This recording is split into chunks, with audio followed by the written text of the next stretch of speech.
Did you know 1 in 9 Californians lack adequate access to food? That's nearly 4 million people. At the same time, 40% of food in the United States, or 80 billion pounds, is wasted every year. Food justice and social innovation issues are a major issue in our communities. So let's talk about who and what is making an impact.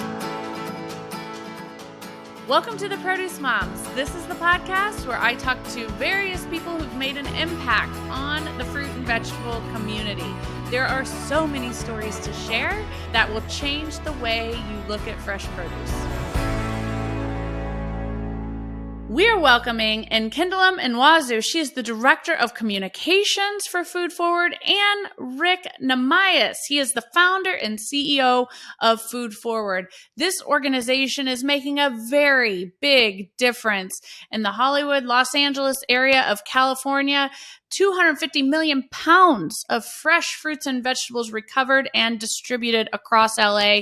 All right, Rick, welcome to the show. We're really glad you're here. Well, thanks, Lori. I really appreciate you having myself and Nkemdilim on today and looking at Food Foward a little bit more closely. I'm the founder and CEO of the organization. We're a nonprofit based in the Los Angeles area, but our food reaches across almost half the state and into about 6 neighboring states and even tribal lands. So we've been at this about 13 years, and our mission is to recover fresh surplus produce that would go to waste and share it free of charge with food insecure communities. I mean, this is such a sustainable solution for so many stakeholders. And Nkemdilim, I know that you are tasked with kind of telling that story, being the Director of Communications. So please introduce yourself to our audience and tell us a little bit more about Food Foward. How are you making the world a better place there in Los Angeles? As communication director, we're tasked with just getting the word out about not only how to serve food insecure communities, but also the value of nutritious food. And so that's really been the goal of our sort of department itself, really educating individuals on the impact of nutritious food, as well as the long-term impact of it as well. Your organization is structured where grassroots can get involved rather easily. You know, people and Rick, we're going to get to your founder story and we're going to learn all about that. But Nkemdilim, I think that's really we get a lot of hunger relief efforts and nutrition justice and food justice efforts here at the Produce Moms podcast. But I truly think that's one of the biggest points of differentiation between Food Foward and everyone else. So you want to share a little bit more about how even someone with a surplus in their own home or a backyard, garden can get involved? Yeah. So thank you, Lori. So a key part of our mission is inspiring others. And so part of that, it gives everyone a tangible way of having an impact in terms of like feeding food insecure communities, as well as taking advantage of all the surplus and abundance we have in our world or in our state in particular. So I feel personally, just working with this organization, it is a clear way of being able to have an impact. So that I wanted to highlight just the inspire others piece of it. Anytime I get a founder on the show, it's like, I want to hear the story. I want to know all about how this began. So the mic is yours. Please tell us, how did you go from, even getting inspired to have the idea to the operation that you have today? Like, we want to hear it all. Yeah, I'm happy to. I mean, we've been through an incredibly rough 2.5 years, and it's amazing to think that what was it, about 13, 14 years ago, we had another really tough period. It was the Great Recession, which followed President Obama's election, which I was a volunteer in and was incredibly inspired by.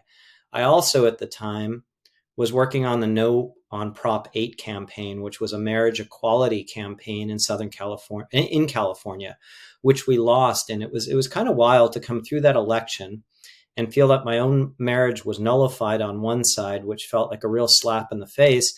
But here we had this new president and sense of hopefulness and sense of community service that he was fostering. And what I left that election with was a feeling of wanting to do more, but also wanting to do something locally. And at the time, I was a documentary photographer, and my biggest focus was on sustainability and food systems. And I was really clear on what it took to feed the most well-fed nation on the planet. And sadly, that was on the back of migrant farm workers. And I had done a book and an exhibition on migrant farm workers. And as I finished my projects and I spent more time in where I live in suburban Los Angeles, and we saw this recession kick in, we were seeing people and lines at food pantries grow. And as I walked the neighborhood with my dog, I was seeing fruit trees dropping fruit into the streets and wasted. And a friend of mine had a tangerine tree in her backyard, and the same thing was happening there. And I said to her, Heather, I want to try this experiment. Would you allow me to harvest the tangerines off your tree and get it to a local food pantry? I did a little research online, and I found out that there was this wonderful federal law called the Good Samaritan Act that was one of the last bills that Clinton signed into law. And what it did is it removed any liability for a food donor to a food pantry or a food bank, assuming that you gave the produce or the food in good stead, meaning you knew that you were not dealing with something that was tainted or would get anyone sick. And so by taking that level of liability off me and off of the food pantry, they were willing to accept backyard produce. I put an ad on Craigslist. Remember Craigslist from way back when? And I had 6 replies. I got one person to show up. We dumpster dived at Costco for some boxes, and we went over to my friend's house. And over the course of 3 successive weekends, we harvested 800 pounds of oranges and tangerines from her trees. Every piece of fruit went to a food pantry called Sova, about 2 miles from my home. And they were like, great, when's more coming? And I looked at this volunteer and I realized again, from 15 feet up in that tree, one neighbor had grapefruit, one neighbor had pomegranates, one neighbor had avocados. I'm like, this idea is much bigger than this one backyard. And right then and there, we were off to the races. We amassed through bulletin boards, literal, bulletin boards in Starbucks, and a little bit of very, very early social media. It was just taking off then. Hundreds of volunteers in the LA area. And by the end of the first year, we had harvested by hand over 100,000 pounds of backyard produce, most of it citrus, which again is a very nutritious item. It holds long time. And it's a very rare thing for food pantries and food banks to get nutritious food. So there were all these wins. We used to say it wasn't a win to the, win-win. It was a win to the fourth. Volunteers got this really amazing experience of being a change maker within a few hours. Homeowners had their trees cleared of produce that would otherwise go to vermin or become trash. Pantries were receiving free, fresh produce on a regular basis. And most importantly, food insecure individuals were getting food that they could not get otherwise. So there were all these wins to it. And we got, thankfully, the wind at our back on this, and the organization took off. We formed a nonprofit. We raised money to buy our first van, and we hired our first employee. Soon after that, we added a farmers market recovery program. Again, the staff of Food Forward has been instrumental in coordinating these events, but it is populated by volunteers. And pre-pandemic, in a good year, we would see between 4,000 and 5,000 unique volunteers through Southern California, mostly in Ventura and LA County, populating these events, doing leadership roles, being ambassadors of different kinds. And it gave us this amazing sense of just being part of a solution where you took what would otherwise be 2 negatives and you made them positives. The big kahuna came about 4 or 5 years later, when we started getting calls because due to website optimization, our name kept rising in searches around food waste and food donations and produce. And we started getting calls from wholesalers who had entire shipments that they were trying to move. We learned so much about food waste in those first few years, such as that basically if you had a little bit of a browning on the tip of a mango, the entire shipment would be refused and it would get dumped. Same thing would happen for oversized zucchinis or onions that might have been a little bit too this or too that. And we realized that there was a huge opportunity with Los Angeles being the gateway for more food than any other city on the continent, that between the backyards, the hundreds of farmers markets that were here, and most importantly then the wholesale district, which fed the entire nation, that we could actually start a wholesale program that would lift Food Forward to a whole new level. And that's what we did. We had a pilot grant that we promised 300,000 pounds of wholesale produce in that first year, and we delivered 4.1 million. And ever since then, it's been this kind of crazy race to catch up with what we're doing. And, to just bring you up to speed and the audience up to speed on where we went through COVID is we saw this as a social imperative for us to step up. It was almost like the last 10 years had been a dress rehearsal. And what happened was we had just opened a warehouse with refrigeration to hold some of this produce longer than we were able to before then. And we went from a 25 million pound a year influx of produce and distribution to 60 million pounds in 1 year. So a 250% increase during that first year of COVID. And we're still catching up from it. It's been an amazing, humbling, but incredibly impactful time, as Nkemdilim said. And I'm just incredibly privileged to keep leading the organization and really grateful for the opportunity. Rick, it's an incredible story. So you founded Food Forward. I'm not sure if we got clarity on the timeline here. You founded the organization in 2009, and this was on the heels of your culinary career. And I know that you did some work with the migrant workforce, like documentary style work. Share a little bit more about that, because I think that's a foundational part of your passion for, approaching food the way you do as a human right. Totally. I appreciate that, Lori. Yeah, I do see food as a human right, and healthy food at that. There's this really cruel irony that farm workers who, there are over 1 million of them in California as a population, and many of them are undocumented and are living in the shadows. The biggest kick to all this is that they themselves cannot afford the produce that they are bent over 6 days a week harvesting. So one of the things that Food Forward has done in the last couple of years, due to the generosity of a couple of donors that really understand this inequity, is we've created a rural and isolated portfolio where we reach out to specific agencies that serve farm worker communities that have no public transportation, that have no connection to the outside modern day systems that we get in grocery stores. And we bring in every other week or once a month huge truckloads of fresh produce, and we facilitate their distribution of it. But for me, I always have seen food as this common denominator, that I don't care where you fall on the political spectrum, it is a connector. I don't care where in the world you live. It is something if we are privileged enough, get to do 3 times a day, which is eat. And through that opportunity, we are sharing stories, we're sharing family, we're building new friendships. And there is a sense of that being kind of the canvas on which much of my career has been painted. First, it was through photography with the Migrant Project, which is, it was a black and white documentary project that was inspired by the early work of Edward R. Murrow in Harvest of Shame, his telling in the 1960s of the inequities of farm workers. But then I did go to cooking school. And what I did see while I was up at the Culinary Institute of America in Napa, and then down here doing additional trainings, was unfortunately this amazing celebration of food, which we then saw through the Food Network and all these other places, but not a lot of people talking about the human cost of what it took to get to our table.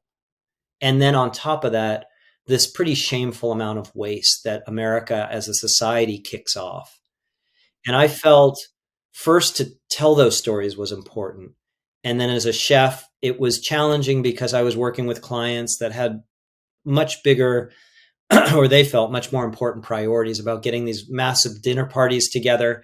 And so where I ended up turning my energy with cooking is it became something that I knew, especially at my age, I was in my mid-30s at the time.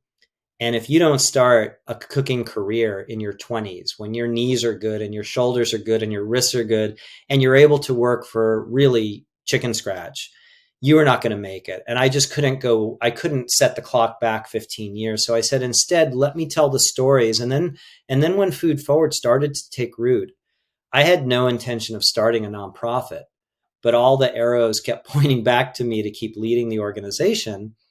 And I also never had the opportunity to do something that was much bigger than myself and would benefit the community at large. And there's something about those of us who become servant leaders and take on careers in nonprofit, where it's very hard to flip back into a for-profit mindset when you realize if you're doing good work and the work's being received, how important that is. And so I kind of surrendered to the pathway to lead the organization, first as a volunteer and then as executive director, and really reserved my cooking for holidays and dinner parties and that such. I was definitely part of early culinary development at Food Forward. We used to do jams, and we did food preserving courses as a way to raise money in the early days. And I took all those classes, and I make my own limoncello still, and I make my own jams. And I love the idea of taking food which could be wasted and preserving it. And one of the ways of preventing waste is food preservation.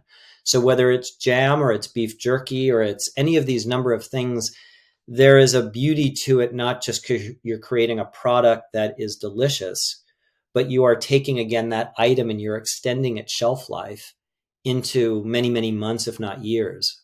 Rick, your passion it just comes through. I could literally listen to you talk about, your passion in this incredible history that led you to, Rick is considered he's a world-renowned leader in the topic of food justice, and how food is this grand equalizer and also a human right.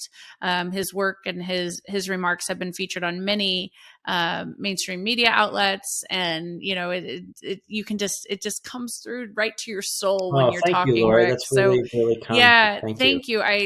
I've really enjoyed hearing your story. We're going to take a brief break. And when we come back in Nkemdilim, I want to make sure that we talk to you about, the current footprint and how this whole thing began with like one backyard harvest and the current footprint today of Food Foward. So stay with us, folks.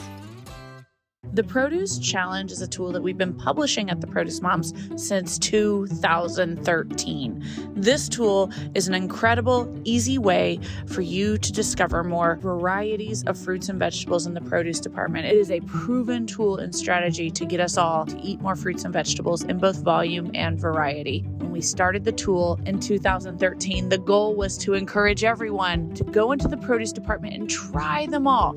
Find your favorite, explore all the fruits and vegetables, and we are still proud to be doing this today. So make sure that you check out theproducemoms.com/challenge to view this month's produce challenge. Remember, it's never too late to start. This tool helps you eat more fruits and vegetables, a different fruit or vegetable every day. It's also a great tool for seasonality, and you can count on us at the Produce Moms for all of the tips that you need on how to select, store, and serve each of the produce items of the day in the Produce Challenge through our social media channels. Hope to see you taking the Produce Challenge soon. Welcome back to the Produce Moms podcast. Lori Taylor here, and we have the team at Food Forward, Rick and Nkemdilim. And Nkemdilim, we're going to talk to you now to learn more about kind of the current state, how this all began. Rick shared some amazing remarks on the inspiration and the why and all of the things that were part of the foundation and your ability to literally serve millions of people and position food as a human right. So in Nkemdilim, let's talk about how it all began. 2009 was the year, started with a backyard harvest. Let's talk about that, the earliest days, and then compare that to current state. And so I appreciate that question, Lori. So definitely want to start with the beginning. But one thing that I've noticed just coming in as the communications director, everyone has sort of met this organization at different points of its journey. And what was inspiring for me coming into this wonderful story was the fact that it started literally with one fruit. And from there, it started with volunteers. It wasn't a team. It wasn't a full-on staff.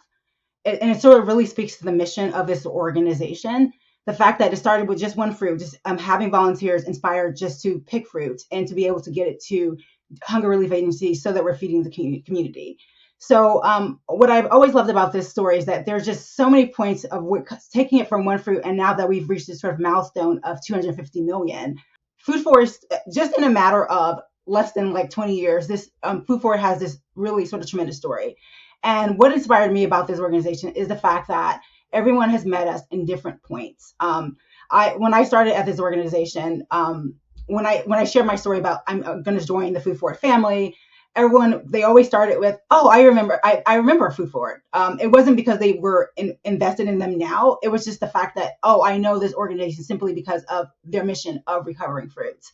And so the idea of starting with one tangerine and inspiring individuals to understand the impact of not only nutritious food, but the impact of being able to recover that food, just from an environmental lens, that has helped us be able to tell the story and differentiate us as an organization from other, I would say, hunger relief organizations.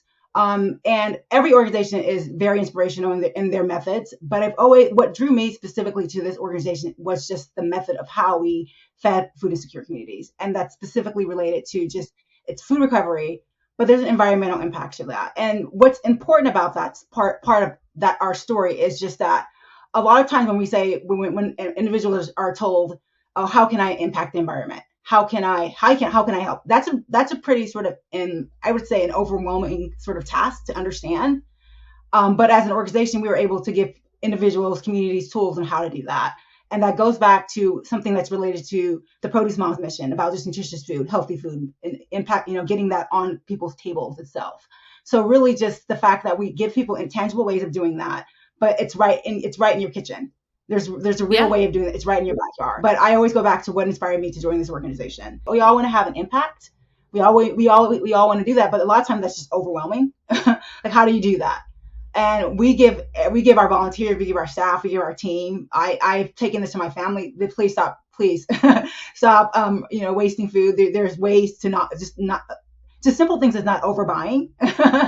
That's really just a key thing as well. Utilizing your freezer. So it's really just something that you can take, just something that we do on a regular basis, and just showing everyone a way of how we can help the environment, how we can help hunger communities that are experiencing. And I never want to say hunger, but I want to say like just food insecure communities, because there's hunger, but there's also the nutritious aspect of that. And as someone who understands that and understands nutrition and how that has a long-term impact in just how our health, it's really just really been a motivational organization to work for. It's amazing. And, on the topic of nutrition and health, I wholeheartedly believe, here I am with no medical credentials whatsoever making this claim, but I wholeheartedly believe that journey of wellness, health, nutrition, it begins with fruits and vegetables and it ends with fruits and vegetables. That is the starting line, and there's really no finish line. But if there were, fruits and vegetables are there, And Nkemdilim, thank you for sharing those remarks. I want to talk a little bit more, and we'll start with you, and then Rick will bring you on for, clarifying or complimentary remarks. But in Nkemdilim, let's talk about where you're at today, because it did start with that single harvest, that one fruit. And let's look at the footprint you have today. It's beyond even Los Angeles County, which is in and of itself a huge undertaking, one of the most densely and widely populated cities and counties in the world. But you've even gone beyond that. So let's talk about the current state or the current footprint of the Food Forward impact. So we're currently in 12 Southern California counties, as well as six neighboring states and tribal lands now. So we have full operations here. And I always feel like we're still expanding as an organization, just because it just sort of emphasizes the food security that we have in this world, let alone just the current coverage that we have. So we went from basically the one backyard, but now we're in 12 Southern California counties, as well as 6 neighboring states and tribal lands. Rick, that has to be a humbling statistic to read when you think about those early days in 2009. Yeah, there are a few stats that we've captured in the last year that kind of blew my mind. One was that the organization recovers and distributes enough produce to meet the nutritional needs from a USDA perspective of over 150,000 individuals every single day. Wow. So that was kind of crazy, because when we have last month at the Produce Pit Stop, which is our warehouse in South Los Angeles, we saw over 7.5 million pounds of fresh produce come through the doors and leave. The stuff usually is there for between 2 hours and 2 days maximum. And it's all plant-based. it's all produce. So again, coming from the produce mom's perspective, this is healthy stuff. You can't get any healthier. And on an average year, we see between 300 and 400 varieties of fresh produce go through the organization. So it's not just kind of carrots, potatoes, and onions that we're moving. This is some really exotic stuff that we get. We get rambutan from South Asia. We get prickly pear from Mexico. We get incredible heirloom apples from the Pacific Northwest. I mean, really stuff from all over the world, because LA is a gateway, and because we're kind of now at the top of the, if you use the term speed dial for donors who have these large loads that even food banks can't take, because we can handle 20 containers of Brussels sprouts because we have small, medium, and large agencies, which we can divide those up to and then disseminate. Most food banks might take 1 or 2 truckloads of Brussels sprouts. We understand, they have to be kept on ice. They have to be dealt with this way. And we just have learned how to be culturally specific with where the food is sent, and just dial in those produce only muscles. Our team, talk about being humbled. I will be down tomorrow at the produce pit stop, and our team is about 12 deep there. And most of them come with a decade plus of fresh produce industry experience, which is something I didn't have and Nkemdilim doesn't have. But these are, gentlemen and ladies who have worked in the industry, on the docks, in the refrigerators, in the fields, and they know what these products need to extend their lives and make sure they get to where they need to go. Another statistic, jumping back to the environmental footprint, is we hired an outside auditor to look at our entire carbon footprint in this last year. And what we found kind of blew my doors off. We found that we were not only net zero as far as carbon neutral, but we're actually 200 times net zero or carbon neutral in the produce that we're pulling out of the waste stream and moving into communities all over the region. What that means is that we are an incredible environmental asset to the food community and the environmental community, because food waste is in the top 5 of methane emissions, and so much of it is dumped into landfill unnecessarily. So that 250 million pounds that we are celebrating really does move the needle on both the health equity piece and on the environmental piece. One thing, as you were talking there, Rick, one thing that I really connected with is something I say all the time. I say it on this show, I feel like every week, but food is culture. And when you talk about the not just the volume, but also the variety of fruits and vegetables that you are able to bring into the Food Forward network, that there is such a testament to the cultural side of food. You're not just expecting every single person. And I think this comes back to your passion of food being a universal right, and I do think that food is how we all celebrate our cultures. And there is culturally relevant food, which you just shared in your remarks. And I think that the fact that you have access there with the Los Angeles wholesale terminal market, and the gateway that Southern California is to all of the United States as it relates to our fruit and vegetable varieties. It just all comes together with this amazing, so many hunger relief efforts or food justice efforts. They can't really close the loop the way that you're able to, because of that access to the volume and the variety. Yeah, I appreciate that. And one thing we do like to point out is we do see the large food bank system as something we complement. We don't compete with it.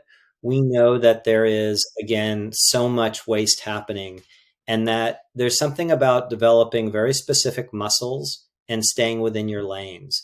There was a point during the pandemic when the USDA was offering boxes of produce for families, and we stepped in and we were a big part of that. And then that equation changed a bit, and they added dairy and they added proteins, animal proteins. And we took a pause.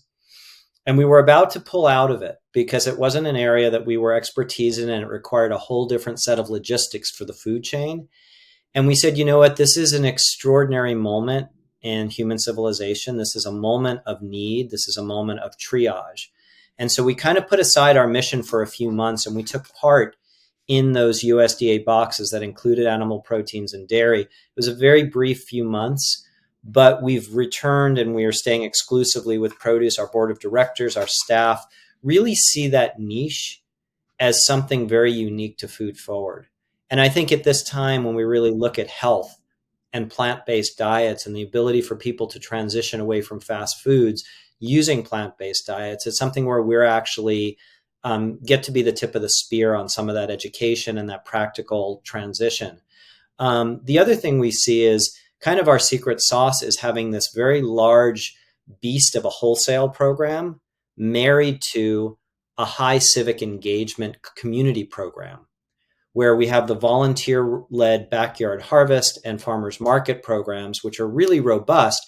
They don't kick off the pounds by any chance that the wholesale program does, but those in concert create an organization that's about sharing abundance, no matter how you look at it.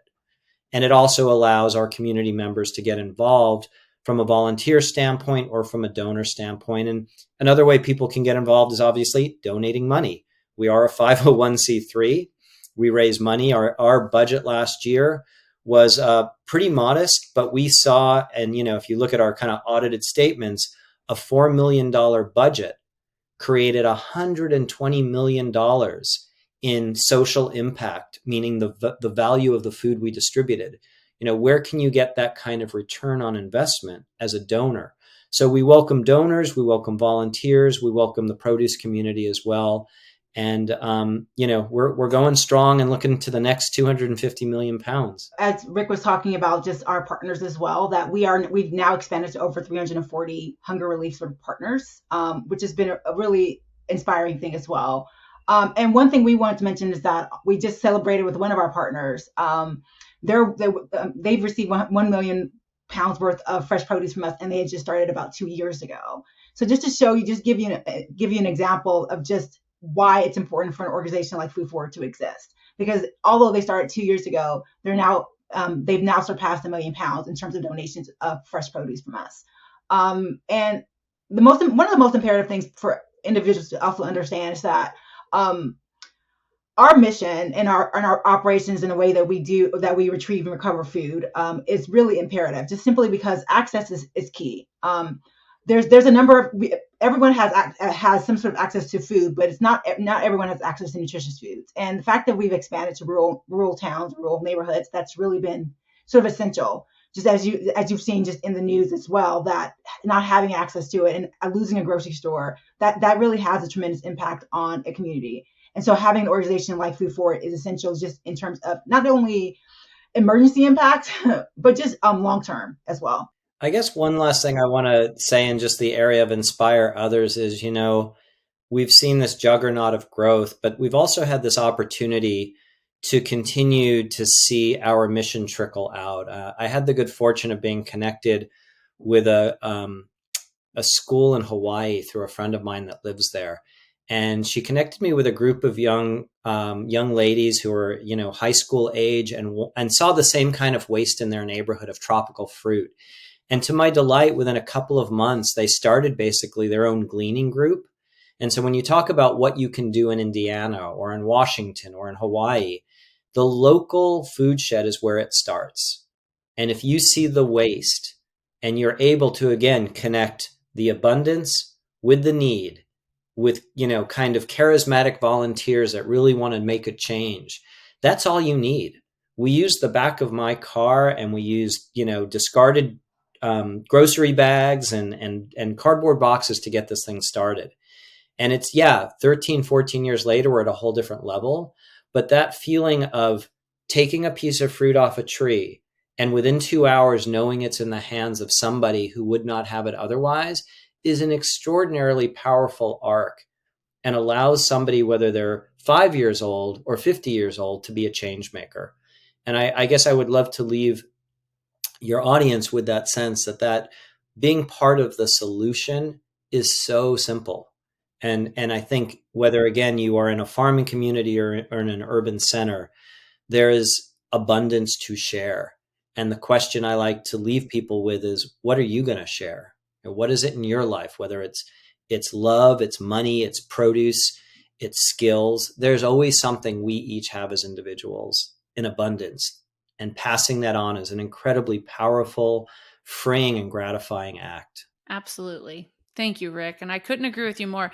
And Nkemdilim, you mentioned food deserts. And I just want to remind our listeners, we had the opportunity to interview the founder of Burnell's Lower Ninth Ward Market in episode 232, which published in mid-September. So please make sure that you scroll back in the archives if the topic of food deserts and how we are, a passionary who's got the same passion as our guest today, who's committed to stopping that in the lower Ninth Ward of New Orleans, and what an amazing story he has. So with that, folks, we're going to take our last break, and when we come back, we're going to wrap things up. We've got the team at Food Forward, so stay with us.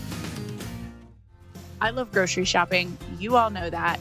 And there's nothing that brings a smile to my face like when I actually see a Produce Moms branded fruit or vegetable on the grocery store shelf. So today I want to remind you all that we actually have an Idaho potato line that's available at select Walmart stores nationwide. So look for the Produce Moms branded Easy Baker potatoes. They are individually wrapped, triple washed, ready to cook Idaho potatoes grown by our amazing brand partners at Wada Farms. Make sure that you look for them. You are going to love them. We have so many ideas, recipes, inspirations, even a field trip to the farm that's available on our website. All you have to do is scan the little QR code that's on your Produce Moms Easy Baker to experience it all. Thank you so much, and eat more potatoes. We are back. Thank you so much for sticking with us. This has been an amazing, amazing show. So very thankful to have Nkemdilim Nwosu, the Director of Communications, and Rick Nahmias, the founder and CEO of Food Forward, with us today in our studio. And Rick, we're going to, we'll start with you. We have a tradition here. You get final closing remarks, and then Nkemdilim will have you actually close us out for today's show. But before we throw the mic back to both of you, I want to encourage everyone, please, please, please visit foodforward.org. You're going to love learning more about this amazing organization and how they are sharing, abundance with those in need. And to Rick's point, giving everyone an opportunity to get behind something that he's putting good into the world, that it's good for humanity. It's good for the environment. Rick, I'm still mind blown with this carbon fact that you shared. What an amazing organization you have built. So my gratitude and my congratulations to you, but the mic is yours for closing remarks. Well, I appreciate that, Lauren. Really appreciate the opportunity to work with you and bring our story to Produce Moms and what you guys are doing. I was fortunate enough to pick the first tangerine, so to speak, but this is a team effort. We have about 40 staff now, from Nkemdilim on, who every day bring their best selves, bring their creativity, bring an incredibly smart and passionate approach to bettering our community and making the organization stronger. So I get the good fortune of doing these podcasts, but I stand on the shoulders of their work every day, as well as the core of volunteers who have been with us, some for 12, 13 years. I do think, for me, I look at the organization and the efficiencies that we bring. I think we're at about 6 or 7 cents per pound of produce as a cost for our work, including our gas and salaries and the light bill. It's a pretty extraordinary, cost benefit. But I also get the question a lot from people of what can I do personally? And on our website, there are a number of open source documents if people are interested at looking at starting their own micro gleaning group in their own community, which I hope they'll check out. But the real piece of information I like to leave people is amplifying how you eat personally and how you feed your family. Whether you are someone who is dealing with food stamps or you're dealing with someone who goes out to 3-star restaurants, there's a way to eat with intention and understanding, as Nkemdilim said, when you're shopping and when you're preparing, and how is that food going to reach the table, and how is what doesn't reach the table going to be used in a thoughtful and intentional way so it doesn't end up in the trash. And there are many ways that can be sliced, but having that conversation in your head or with your partner before you cut the first onion, I think can change the whole way we all eat and the whole way that the food waste equation is looked at in this country. I would love nothing that in 10 years, Food Forward's out of business because people have learned to waste less food, and that food has somehow been rerouted to the places that it needs to get. But until then, we are there as one of the largest pipelines in the country of fresh produce to individuals, completely free of charge, and we're happy to do so. But I do think it's up to the individual to take responsibility at how they bring food into their home and how it leaves their home. I'll get off my soapbox now. No, it was perfect. Thank you. All right. And Nkemdilim, we welcome you for your closing remarks. I definitely wanted to add just specifically just to us all just sharing responsibility. It's really just, again, it's really important. We all have an environment to take care of. We all have communities to take care of. And if we all just sort of share that responsibility, it will go a long way. And Food Forward provides the tools to do that. And I definitely encourage everyone to visit foodforward.org just to learn how you can have impact on your environment, how you can impact communities and getting them nutritious food. And even if you don't have the time, we also have other ways of donating as well. So definitely visit foodforward.org for more details. We will definitely check that out. Everybody, thank you so much for being here. And of course, with this episode in particular, we got to give a warm shout out to Jill Overdorf, who introduced the Produce Moms to the Food Forward organization, and to Rick and Nkemdilim. So Jill, thank you very much for your introduction, which made today's show possible. Don't forget to subscribe to the Produce Moms podcast on Apple, Spotify, Amazon, and any preferred podcast platform. Check out the Produce Moms on Facebook, LinkedIn, Instagram, TikTok, Twitter, and YouTube. Special thanks to everyone involved with the Produce Moms podcast, my amazing team. Stay tuned till next time. Hey everybody, you asked, we listened. So I know that you all love our dog food recipes on theproducemoms.com. Together with our brand partners at Sage Fruit, we have actually published a dog food cookbook. So visit theproducemoms.com/ebook and you can download your free copy of the dog food cookbook presented by the Produce Moms and Sage Fruit.